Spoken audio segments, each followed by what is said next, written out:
नमस्कार, स्वागत है आप सभी का। इंडिया न्यूज देख रहे हैं आप। मैं हूं आपके साथ पराग गुप्ता। आज बीजेपी अपना 42वां स्थापना दिवस मना रही है। पूरे देश में बीजेपी अलग अलग कार्यक्रम आयोजित कर रही है। स्थापना दिवस के मौके पर प्रधानमंत्री नरेंद्र मोदी ने बीजेपी कार्यकर्ताओं को संबोधित किया। सभी राज्यों के प्रदेश दफ्तर में पीएम के संबोधन को वर्चुअली सुना गया। इस दौरान पीएम मोदी ने कांग्रेस पर जमकर निशाना साधा। उन्होंने कहा कि परिवारवाद ने देश का बहुत बड़ा नुकसान किया है, जबकि हमारी पार्टी एक राष्ट्र एक भारत के मंत्र पर चलती है। हम सबका साथ सबका विकास के पथ पर चलते हैं। मैं देश और दुनिया भर में फैले भाजपा के प्रत्येक सदस्य को बहुत बहुत शुभकामनाएं देता हूं। कश्मीर से कन्याकुमारी, कच्छ से कोहिमा तक भाजपा एक भारत श्रेष्ठ भारत के संकल्प को निरंतर सशक्त कर रही है। अपने नागरिकों का जीवन आसान बनाना भाजपा सरकारों की, डबल इंजन की सरकारों की प्राथमिकता रही है। गरीबों को पक्के घर से लेकर शौचालय के निर्माण तक, आयुष्मान भारत योजना से लेकर उज्ज्वला तक, हर घर जल से लेकर हर गरीब को बैंक खाते तक, ऐसे कितने ही काम हुए हैं। हमारे लिए राजनीति और राष्ट्रनीति साथ साथ चलते हैं। हम राष्ट्रनीति से राजनीति को अलग कर करके चलने वाले लोग नहीं हैं।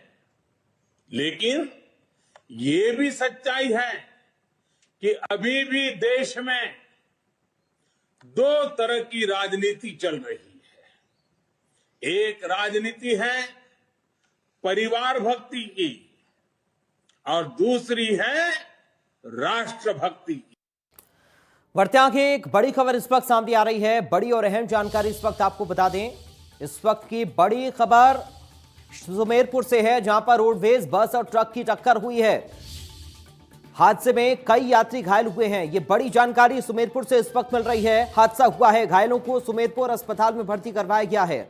कई लोगों के घायल होने की जानकारी मिल रही है। थाना अधिकारी रामेश्वर भाटी अस्पताल पहुंचे हैं। सुमेरपुर से बड़ी खबर आपको बता रहे हैं, जहां पर रोडवेज बस और ट्रक की टक्कर हुई है। यह बड़ी खबर इस वक्त सुमेरपुर से मिल रही है। सड़क हादसे को लेकर ट्रक और बस की टक्कर हुई है सुमेरपुर में यह सड़क हादसा हुआ है। हादसे में कई यात्रियों के घायल होने की जानकारी मिल रही है। घायलों को सुमेरपुर अस्पताल में भर्ती करवाया गया है। भारत शर्मा जुड़ गए हैं संवाददाता अधिक जानकारी के साथ। भारत, क्या कुछ अपडेट है हादसे को लेकर? भारत, आपको आवाज मिल रही है हमारी? भारत, क्या आप मुझे सुन पा रहे हैं? चलिए, लगता है भारत के साथ संपर्क नहीं हो पा रहा है, लेकिन ये बड़ी जानकारी इस वक्त आपको बता रहे हैं सुमेरपुर से, जहां पर एक सड़क हादसा हुआ है। रोडवेज बस और ट्रक के बीच में टक्कर हुई है। कई यात्री घायल बताए जा रहे हैं। बस में सवार कई यात्री घायल हुए हैं, जिनको अस्पताल में भर्ती करवाया गया है। थाना अधिकारी अस्पताल पहुंच गए हैं। सुमेरपुर से खबर सामने आ रही है। इस वक्त ये बड़ी खबर आपको बता रहे हैं, जहां पर रोडवेज बस और ट्रक की भीषण टक्कर हुई है। कई यात्रियों के घायल होने की जानकारी सामने आ रही है। हादसे में कई यात्री घायल हुए हैं और इन यात्रियों को अस्पताल में एडमिट करवाया गया है। सुमेरपुर अस्पताल में भर्ती करवाया गया है घायल यात्रियों को। आपको बता दें कि थाना अधिकारी रामेश्वर भाटी अस्पताल में पहुंचे हैं इस हादसे के बाद। ये बड़ी जानकारी इस वक्त सुमेरपुर से आपको बता रहे हैं, जहां पर रोडवेज बस और ट्रक की टक्कर हुई है। कई यात्रियों के घायल होने की जानकारी मिल रही है। इस हादसे में कई यात्री इस हादसे में घायल हुए हैं, जिनको अस्पताल में भर्ती करवाया गया है। अरविंद कुमार जोशी संवाददाता फोन लाइन पर जुड़ गए हमारे साथ। अरविंद, अपडेट करिए हादसे को लेकर। बिल्कुल, मैं बताना चाहूंगा, ये भी थोड़ी देर पहले की घटना है। रोडवेज बस और ट्रक के बीच में भिड़ंत हुई है। गुजरात की रोडवेज बस थी, उसमें करीबन 8 से 10 लोग यात्री घायल हुए। गंभीर घायल यात्री थे, उनको सरकारी अस्पताल से महावीर अस्पताल में 2 को रेफर किया है और 8 को सरकारी अस्पताल में उनका इलाज जारी है। घटना की सूचना मिलते ही सुमेरपुर पुलिस मौके पर पहुंची और घायलों को अस्पताल में पहुंचाया गया। थाना अधिकारी भी मौके पर पहुंचे हैं और भी जनप्रतिनिधि भी घटना की जानकारी मिलते ही मौके पर पहुंचे हैं। घायलों को भी इलाज जारी है। हादसा लेकिन हुआ कैसे, लापरवाही इसमें किसकी रही है और कितने यात्री हैं जो घायल हुए हैं? अभी फिलहाल 10 यात्री घायल बताए जा रहे हैं, दूसरे को छोटी मोटी चोटें आई है, ज्यादा घायल नहीं बताए जा रहे। अभी हादसा कैसे हुआ क्या नहीं हुआ, पुलिस पूरे मामले की जांच शुरू। ट्रक और बस के ड्राइवर को लेकर अरविंद क्या अपडेट है? क्या दोनों सुरक्षित हैं या उनको भी चोट आई है? ड्राइवर गंभीर रूप से घायल बताया जा रहा है। अभी तक पूरी जानकारी आने के बाद ही पूरा खुलासा होगा कि किसकी गलती थी, कौन क्या लोग था, थे बस में पूरा जो सवार थे, कहां जा रहे थे, कहां से बस आ रही थी? कोई भी अपडेट अगर पुलिस ने आपको दिया हो बताइए अरविंद।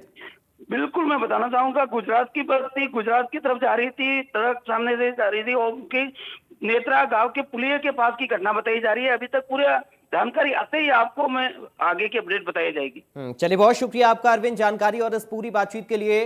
तो अरविंद हमारे साथ जुड़े संवाददाता जो बता रहे थे, अभी ज्यादा अपडेट ऑफिशियल स्टेटमेंट पुलिस का भी इस मामले पर सामने नहीं आया, लेकिन फिलहाल मौके से जो जानकारी मिल रही है, तकरीबन 10 यात्री ऐसे जो कि घायल हैं, ड्राइवर को भी चोटें आई हैं, इन सभी को अस्पताल में भर्ती करवाया गया सुमेरपुर के। मौके पर पुलिस जाब्ता भी पहुंच गया, जो थाना अधिकारी हैं रामेश्वर भाटी वो भी अस्पताल पहुंच गए इन घायलों के बाद। तो ये अपडेट आपको बता रहे हैं इस पूरे मामले को लेकर। एक रोडवेज की बस और ट्रक के बीच में सुमेरपुर में टक्कर हुई है, जिसमें कुछ यात्रियों के घायल होने की खबर है और उन सभी घायलों को सुमेरपुर के ही अस्पताल में एडमिट करवाया गया है।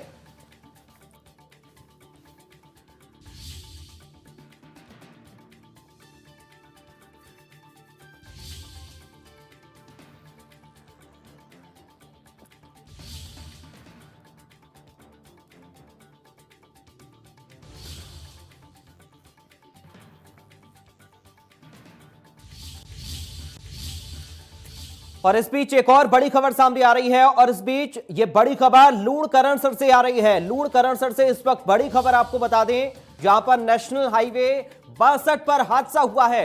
लूणकरणसर से भी हादसे की खबर सामने आ रही है। हादसे में कुल 5 लोगों की मौत की खबर है। 5 लोगों की मौत इस हादसे में हो गई है। ट्रक और कैंपर की जोरदार टक्कर में 5 लोगों की मौत हुई है। फिलहाल घायलों का इलाज जारी है। इस वक्त की बड़ी खबर आपको बता रहे हैं लूणकरणसर से। लूणकरणसर में नेशनल हाईवे 62 पर यह दर्दनाक हादसा हुआ है और इस हादसे में 5 लोगों की जान चली गई है। यह बड़ी जानकारी लूणकरणसर से इस वक्त सामने आ रही है। नेशनल हाईवे 62 पर हादसा हुआ है। NH 62 पर यह हादसा हुआ है और इस हादसे में 5 लोगों की मौत हुई है। कुल 5 लोगों की मौत की जानकारी अभी तक इस पूरे हादसे को लेकर सामने आ रही है, जबकि कुछ लोगों के घायल होने की भी खबर है। ट्रक और कैंपर के बीच में जोरदार टक्कर हुई है। ट्रक और कैंपर की टक्कर में 5 लोगों की मौत हुई है। ये देखिए, मौके से तस्वीरें सामने आ रही हैं। मौके पर लोगों की भीड़ इकट्ठा हो गई। इस हादसे के बाद तुरंत घायलों को अस्पताल पहुंचाया गया। मृतकों के शव को रेस्क्यू वहां से किया गया और बताया जा रहा है कि ये कैंपर और ट्रक की टक्कर हुई है। कैंपर और ट्रक की टक्कर में 5 लोगों की मौत की जानकारी मिल रही है, जबकि कुछ लोग घायल भी हुए हैं। इन सभी लोगों को अस्पताल में भर्ती करवाया गया है। नेशनल हाईवे 62 पर यह हादसा हुआ है। लूणकरणसर से ये खबर आपको बता रहे हैं। नेशनल हाईवे 62 लूणकरणसर में यह हादसा हुआ है, जिसमें 5 लोगों की मौत हो गई है। ट्रक और कैंपर की टक्कर हुई है। हादसे में कुल 5 लोगों की मौत की जानकारी मिल रही है। ट्रक और कैंपर की ये जोरदार टक्कर हुई और 5 लोगों की जान चली गई है इस हादसे में। कुछ लोगों के घायल होने की भी खबर है और इन सभी घायलों को अस्पताल में एडमिट करवाया गया है। नेशनल हाईवे 62 पर यह हादसा हुआ है। बड़ी खबर इस वक्त आपको बता रहे हैं। सुमेरपुर के बाद अब लूणकरणसर से हादसे की खबर सामने आई है। नेशनल हाईवे 62 पर यह हादसा हुआ है। 5 लोगों की जान चली गई इस हादसे में। 5 लोगों की मौत की खबर मिल रही है, जबकि कई लोगों के घायल होने की भी सूचना है। कई लोग घायल हुए इस हादसे में। मौके पर बड़ी संख्या में लोगों की मौजूदगी आप देख सकते हैं घटनास्थल पर। आसपास के जो ग्रामीण हैं वो इस हादसे की बाद मौके पर पहुंचे और घायल लोगों को तुरंत नजदीकी अस्पताल में एडमिट करवाया गया है। शवों को वहां से निकाला गया जिन लोगों की मौत इस हादसे में हुई है। नेशनल हाईवे 62 ये है जहां पर टक्कर हुई है जोरदार ट्रक और कैंपर में और 5 लोगों की जान चली गई है इस सड़क हादसे में।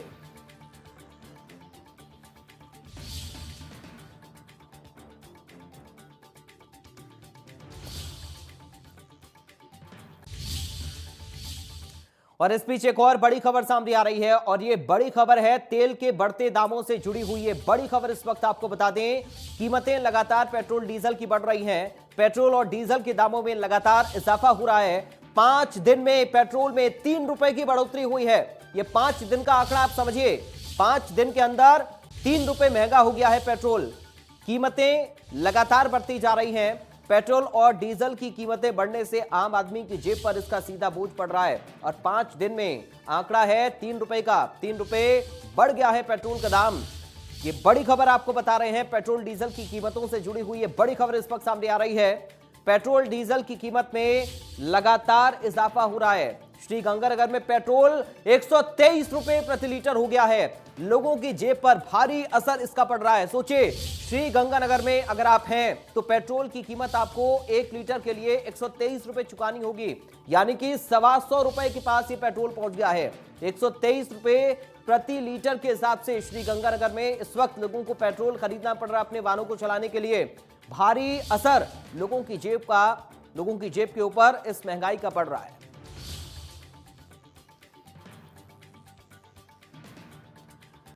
श्रीगंगानगर से संवाददाता भारत शर्मा इस वक्त हमारे साथ लाइव जुड़ गए हैं। भारत, 123 रुपए प्रति लीटर पेट्रोल श्रीगंगानगर में, क्या रिएक्शन है लोगों का इस महंगाई पर? देखिए, बिल्कुल 16 दिनों के अंदर 14 बार जो है वो पेट्रोल और डीजल के दामों के अंदर इजाफा हुआ है और निश्चित तौर पे आम आदमी कहीं ना कहीं पे बढ़ते हुए तेल के जो दाम है उससे परेशान और त्रस्त है। हमारे साथ में श्रीगंगानगर की जो आवाम है ये इनसे जानना चाहते हैं कि पेट्रोल और डीजल के दामों में इजाफा हुआ, लगभग सभी चीजों के अंदर महंगाई बढ़ रही है, क्या कहना चाहोगे? बिल्कुल, आम आदमी की कमर तोड़ दी है, गरीब आदमी की कमर टूट चुकी है, जो मिडिल क्लास फैमिली उसकी कमर टूट चुकी है। 123 रुपए कुछ पैसे पेट्रोल महंगा होना और 105 रुपए कुछ पैसे डीजल का महंगा होना, आम आदमी त्रस्त हो चुका है, किसान त्रस्त हो चुका है और जो केंद्र और राज्य सरकारें इस ओर ध्यान नहीं दे रही है। बिल्कुल, केंद्र और राज्य सरकार जो है वो ध्यान नहीं दे रही है। चुनाव से पहले जो है वो लगभग 112 रुपए के करीब रेट था और अब 123 रुपए। कितनी दिक्कत? देखिए, पेट्रोल और डीजल की कीमतें हैं वो एक राजनीतिक जो नेता लोग हैं उनके एक तरह का हथियार बन गई है। जब भी चुनाव नजदीक आते हैं इनकी कीमत नहीं बढ़ती और इसके बाद में सबसे ज्यादा इतनी कीमतें बढ़ाते हैं। टैक्सेस में कोई कमी करते, राज्य सरकारें लगातार इसमें टैक्सेस बढ़ाती जा रही है। इसके कारण आम जनता को सबसे ज्यादा यहाँ पर पेट्रोल और डीजल की कीमतें हैं वो देश भर में गंगानगर में है। नजदीकी 5 किलोमीटर दूर पंजाब है, यहाँ पर कम से कम 17-18 रुपए लीटर कम मिल रही है ये पेट्रोल और डीजल। तो इसका खामियाजा कौन भुगत रहा है? आम जनता भुगत रही है। बिल्कुल, खामियाजा जो है वो आम जनता भुगत रही है और सबसे बड़ी बात यह है कि महज 5 किलोमीटर की दूरी के ऊपर पंजाब है और वहां पर लगभग 16 रुपए से 18 रुपए के करीब जो है वो पेट्रोल दामों में जो है वो रेट डिफरेंस है और डीजल के अंदर भी अगर बात करें तो लगभग 10 से 12 रुपए है। और यही वजह है कि पंजाब से सबसे ज्यादा जो तस्करी है वो श्रीगंगानगर और आसपास के जो जिले हैं वहां पर सबसे ज्यादा हो रही है, क्योंकि इन दिनों जो है वो खेती का जो सीजन चल रहा है, कटाई का भी सीजन चल रहा है और इसको लेकर जो किसान है वो भारी मात्रा के अंदर पंजाब से जो है वो डीजल की तस्करी भी कर रहे हैं। और ये जो तस्करी हो रही है इसको रोकने के अंदर ना तो सरकार जो है वो कामयाब हो पा रही है और ना ही यहाँ का जो स्थानीय प्रशासन है वो कामयाब हो पा रहा है। और मगर जिस तरीके से लगातार पेट्रोल और डीजल के दामों में इजाफा हो रहा है, कहीं ना कहीं पे आम आदमी त्रस्त और परेशान है और वो राज्य सरकार और केंद्र सरकार से यही उम्मीद लगाए बैठे हैं कि पेट्रोल और डीजल के दामों पर अंकुश लगाया जाए। जी भारत, एक बात और बताइए आप, क्या क्वांटिटी में लोगों की कमी आई है पेट्रोल भरवाने में? पहले जो लोग ज्यादा पेट्रोल भरवाते थे अब दाम बढ़ने पर कम पेट्रोल भरवा रहे हैं, और जो पेट्रोल पंप संचालक हैं वो क्या कह रहे हैं? क्या ग्राहकों के आने पर इसका असर पड़ा है? भारत, देखिए, निश्चित तौर पर जिस तरीके से पेट्रोल और डीजल के दामों में इजाफा हुआ है उसके बाद में पेट्रोल पंप जो है वो लगभग यहाँ पर सन्नाटे पसरे हुए हैं, क्योंकि जिस तरीके से यहाँ का जो रेट है और पंजाब का जो रेट है उसके अंदर भारी जो है वो डिफरेंस है। यहाँ के जो स्थानीय जो लोग हैं वो पंजाब की ओर अपना रुख कर रहे हैं और इसी के चलते जो है वो श्रीगंगानगर के पेट्रोल जो संचालक है वो भारी परेशानी के अंदर है। और यही वजह है कि गंगानगर के जो पेट्रोल पंप के जो संचालक है उनके द्वारा कुछ पेट्रोल पंप बंद भी कर दिए गए थे और यहाँ पर धरने, प्रदर्शन और हड़ताल तक की गई थी, मगर ना ही सरकार जो है, राजस्थान की सरकार जो है वो सुनने के मूड में है और ना ही जो केंद्र सरकार है इस ओर कोई ध्यान दे रही है। और यही वजह है कि लगातार जो है वो पेट्रोल और डीजल के दाम बढ़ने के बाद में कुछ पेट्रोल पंप जो है वो और बंद होने की कगार तक पहुंच चुके हैं। चलिए, बहुत शुक्रिया आपका भारत शर्मा तमाम जानकारी और इस पूरी बातचीत के लिए। तो संवाददाता भारत को आप सुन रहे थे, श्रीगंगानगर से लोगों से उन्होंने बातचीत भी की है और जानकारी हम तक पहुंचाई है, आप तक पहुंचाई है। वहीं राजधानी जयपुर में स्थापना दिवस पर बीजेपी कार्यकर्ताओं ने भगवा रैली निकाली और दो तस्वीरें हम आपको दिखा रहे हैं। पहली तस्वीर में देखिए, जयपुर में बीजेपी कार्यकर्ता भगवा रैली निकालते हुए नजर आए। रैली में तमाम बीजेपी कार्यकर्ता मौजूद रहे। उधर दिल्ली में बीजेपी दफ्तर पर जहां पर झंडा फहराया गया है। ये दो तस्वीरें आप देख सकते हैं। 42वां स्थापना दिवस भारतीय जनता पार्टी का जयपुर में बीजेपी के जो कार्यकर्ता हैं उन्होंने एक रैली निकाली है। उसके बाद दूसरी तस्वीर आप देख रहे हैं, दिल्ली में ध्वजारोहण किया गया है बीजेपी के दफ्तर में 42वें स्थापना दिवस के मौके पर।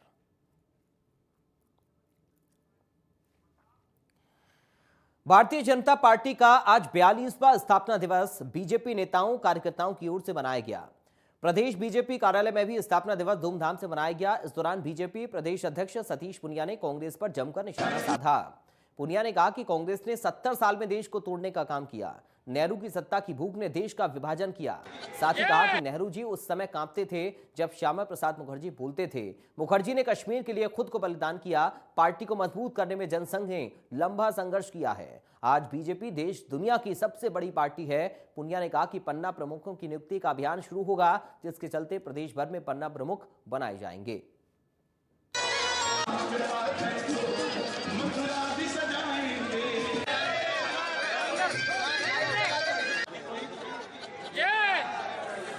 कांग्रेस की नीति है मीठा मीठा गपगप और खारा खारा थूथू। भ्रष्टाचार, अराजकता, महंगाई, तुष्टीकरण, ये उन्हीं के देन है। आज जो वो नाटक कर रहे हैं वो उनके पाखंड है। भारतीय जनता पार्टी और जनसंघ की स्थापना राष्ट्र निर्माण के लिए हुई, किसी आदमी की नौकरी के लिए नहीं हुई। हम लोगों का बहुत सोच था कि नेहरू ने जिस और देश को आज़ादी के बाद मोड़ा, वो रास्ता गलत दिशा की ओर जा रहा था। उसको रोकने के लिए डॉक्टर श्यामा प्रसाद मुखर्जी ने अपना बलिदान दिया। पार्टी का आज 42वां स्थापना दिवस है। भारतीय जनता पार्टी के प्रदेश अध्यक्ष सतीश पूनिया मुझे मौजूद है। भारतीय जनता पार्टी का स्थापना दिवस है। विश्व की सबसे बड़ी लोकतांत्रिक पार्टी बनने का जो रास्ता तय किया वो संघर्ष का रास्ता था, लेकिन जीत में बदला और संकेत साफ है कि राजस्थान जैसे मरुस्थल में अनेक बार कमल खिला, 23 में भी एक प्रचंड कमल राजस्थान की धरती पर खिलेगा। आज से प्रारंभ हो गया, तो हम लोग इसको जल्दी करें। लगभग 50% काम हो गया हमारा। दौर शुरू हो चुका है और आगे पार्टी यहाँ पर मजबूत होती हुई नजर आएगी और 2023 के चुनाव में राजस्थान में कमल खिलता हुआ साफ तौर पर नजर आएगा। मेरे सहयोगी गिरीश के साथ अक्षय जायसवाल, इंडिया न्यूज, जयपुर। रानीवाड़ा विधायक और बीजेपी प्रदेश उपाध्यक्ष नारायण सिंह देवल 2 दिन के दिल्ली दौरे पर हैं। दौरे के पहले दिन उन्होंने लोकसभा अध्यक्ष ओम बिरला से शिष्टाचार मुलाकात कर विभिन्न विषयों पर चर्चा की। विधायक नारायण सिंह देवल ने रेल मंत्री अश्विनी वैष्णव से मुलाकात की और दक्षिण भारतीय राज्यों में रह रहे प्रवासी राजस्थानियों को विभिन्न राज्यों में राजस्थान के सभी जिलों को सीधी रेल सेवा से जोड़ने समेत विभिन्न मांगों से अवगत करवाया।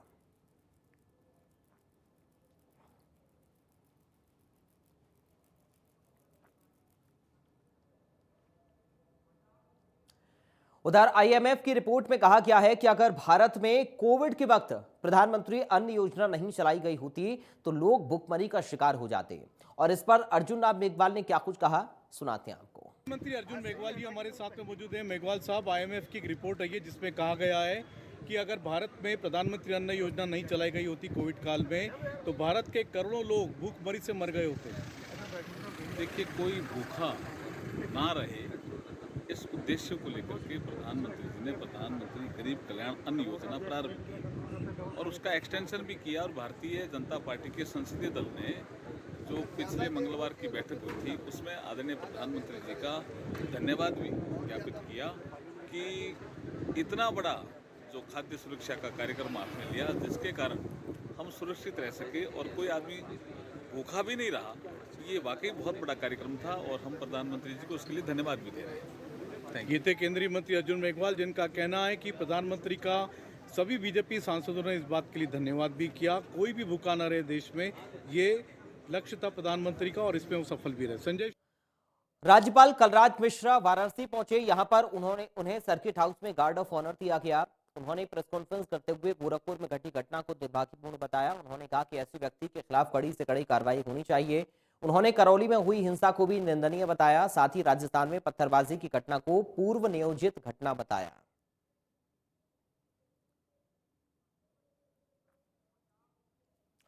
डॉक्टर अर्चना शर्मा सुसाइड प्रकरण पर सांसद किरोड़ी लाल मीणा का बयान सामने आया है। दरअसल डॉक्टर्स की सुरक्षा के लिए कड़े कानून लाई केंद्र सरकार।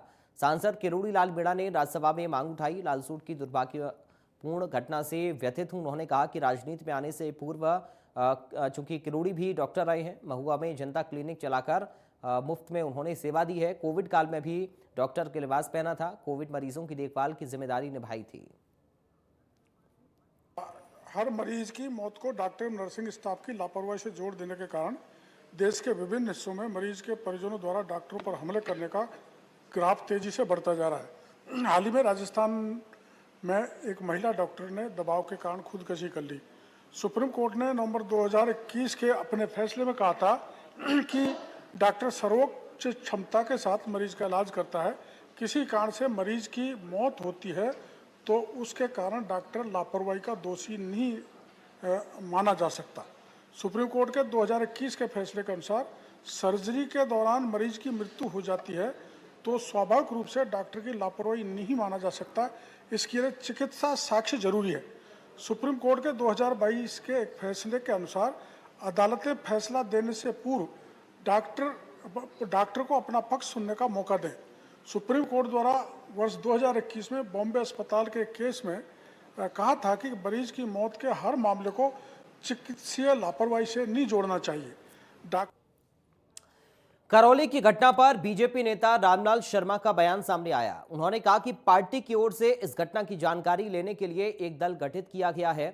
इस दौरान नेताओं ने घायलों के परिवार वालों से भी इसकी जानकारी ली। रामलाल ने कहा कि एक बात तो तय है, ये घटना सुनियोजित थी। पुलिस इस घटना में निर्दोष लोगों पर कार्रवाई कर रही है। बीजेपी चाहती है कि सरकार गुनहगारों पर कार्रवाई करने का काम करे।